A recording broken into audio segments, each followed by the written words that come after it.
신동댕동 신동입니다. 자, 이번에 애플이 제품을 한 번에 4개나 쏟아냈거든요. 맥북 네오, M5 맥스의 맥북 프로, 스튜디오 디스플레이 XDR까지. 자, 그럼 매번 애플 이벤트 후에 해야 할 일이 있죠. 제가 산 거, 안 산 거. 그리고 그 이유는 뭔지 깔끔하게 정리해 보겠습니다. 각 제품 디테일 리뷰는 따로 올라올 거니까요. 오늘은 일단 제 구매 결정을 먼저 한번 들어보셨으면 좋겠습니다.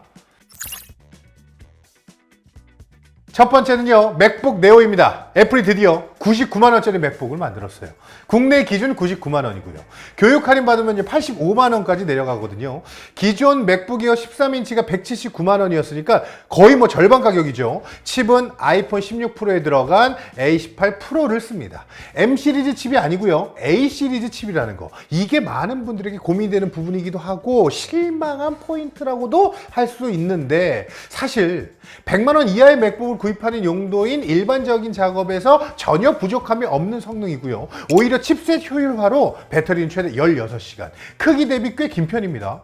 대다수의 작업이 싱글코어 기반으로 들어갈 텐데 오히려 싱글코어 성능은 M1보다 높으니까 실사용에서 답답할 일은 많이 없지 않을까 싶습니다. 그런데 저는 이미 M4 맥스 맥북 프로를 쓰고 있잖아요. 근데 그럼 이걸 왜 샀을까? M4 맥스 맥북 프로 성능 부족할 거 없죠. 근데 무거워요. 해외 스케줄 갈 때 들고 다니다 보면 솔직히 좀 부담스러울 때가 있습니다. 그렇다고 출장 가서 영상 편집을 막 돌릴 것도 아니고 기획하고 영상 보고 쇼핑하고 뭐 메일 답장하고 그런 거 하는 건데 M4 맥스가 굳이 필요하냐 싶은 거더라고요. 하지만 그렇다고 맥에서 하던 모든 업무를 아이패드에서 소화하기에는 OS 한계가 있기는 좀 하거든요. 그런 의미에서 맥북 네오는요, 가볍고요, 배터리도 오래 가고요, 맥 OS 쓸 수 있고요, 출장용 경량 올라운더로는 이게 진짜 딱이라는 거죠. 아니, 물론 당연히 아쉬운 점이 있어요. 램이요 8기가예요. 고정입니다. 썬더볼트요? 그딴 거 없어요. 키보드 백라이트 빛 안 들어옵니다. 기본 모델의 터치 아이디 없어요. 사실 이 맥북 네오가 발표되고 나서 많은 분들이 애플이 스펙을 너무 후려친 거 아니야? 재고 떨구기 아니야? 뭐 이런 얘기를 많이 하는 것 같은데 이해합니다. 당연히 이해해요. 과연 이 맥북 네오가 정말 프로세서 재고 떨구기였는지, 아니면 99만원이라는 가격에 최적화된 최고의 맥 입문기였는지, 이건 제가 직접 써보면서 디테일 리뷰에서 솔직하게 평가를 해드리도록 하겠습니다. 자, 두 번째 구입한 제품 M5 맥스 맥북 프로 되겠습니다. M5 맥스 스펙이 진짜 장난 아닙니다. M4 맥스 대비 AI 성능 최대 4배고요.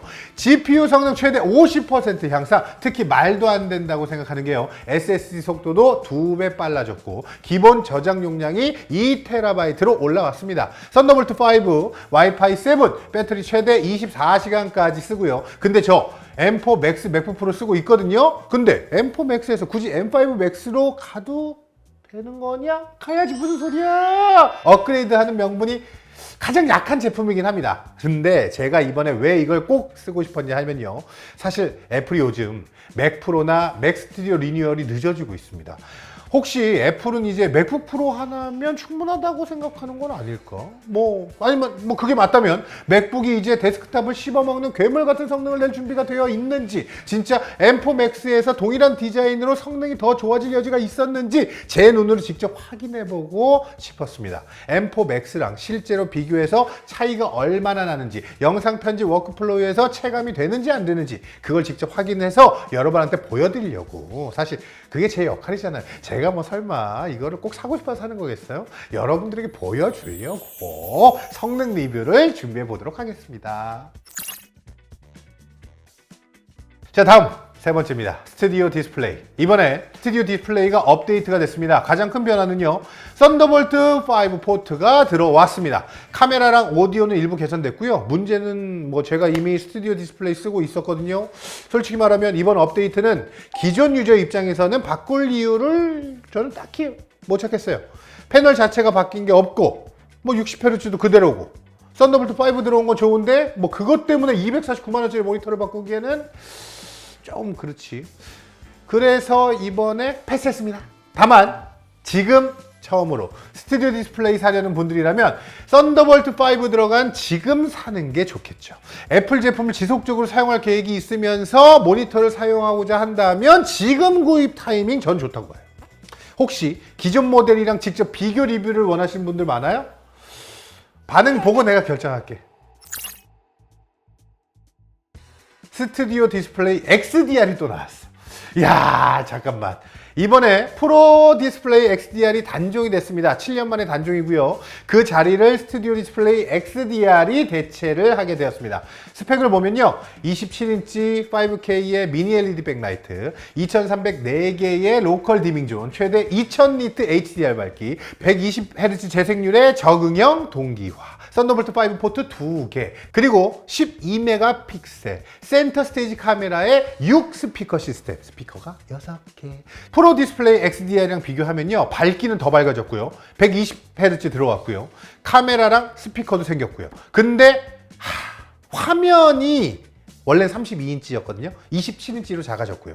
해상도도 사실 6K였는데 5K로 낮아졌죠. 이러다 보니까 제가 이번에 가장 오래 고민한 제품이 요거지 않았나 싶습니다. OLED였으면 고민 없이 바로 갔을 텐데 미니 LED로 동일하다 보니까 이게 마지막까지 좀 망설였거든요. 그런데 결국 이건 써봐야죠. 어떻게 써봐야겠다 결정한 이유가 바로 센터 스테이지 카메라랑 스피커였습니다. 회상회의 할 때는 물론이고 제가 카메라를 따로 달고 쓰거든. 생각보다 카메라 필요한 경우가 꽤 있어요. 없는 거랑은 사실 차원이 좀 달라. 이건 쓰는 사람은 아무래도 이게 필요할 거예요. 그리고 지금 제가 쓰고 있는 프로 디스플레이 XDR은요, 스피커도 없어요. 이게 세팅을 바꿀 때 은근히 불편한 경우가 있거든요. 이런 사소하지만 또 불편한 점들이 이번에 해결이 되는 거라서 크기가 작아지는 건 아쉽지만 실사용 편의성이 더 올라간다고 판단을 했습니다. 사실 저처럼 기존 프로 디스플레이 XDR 유저분들은 고민이 많으실 거예요. 꼭 바꾸라고 하기에는 좀 변경점이 애매한 것은 사실 사실입니다. 하지만 지금 가격이 더 떨어진 것을 고려하면 새롭게 프로급 모니터를 찾는 분들에게는 오히려 이 스튜디오 디스플레이 XDR이 최고의 옵션이 아닌가, 이런 생각이 될 정도로 잘 나왔다고 생각합니다. 이것도 디테일 리뷰 따로 올릴 겁니다. 기대해 주세요.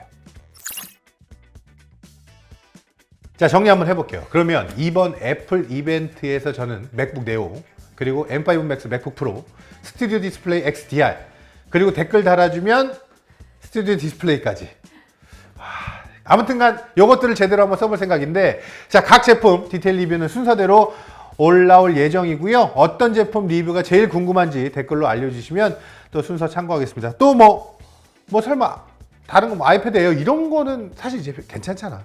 17E? 아이폰 17E 이건 난 좀 필요 없는데. 아무튼간 신동댕동이었습니다. 여러분 댓글 남겨주세요. 안녕. 오늘도 신동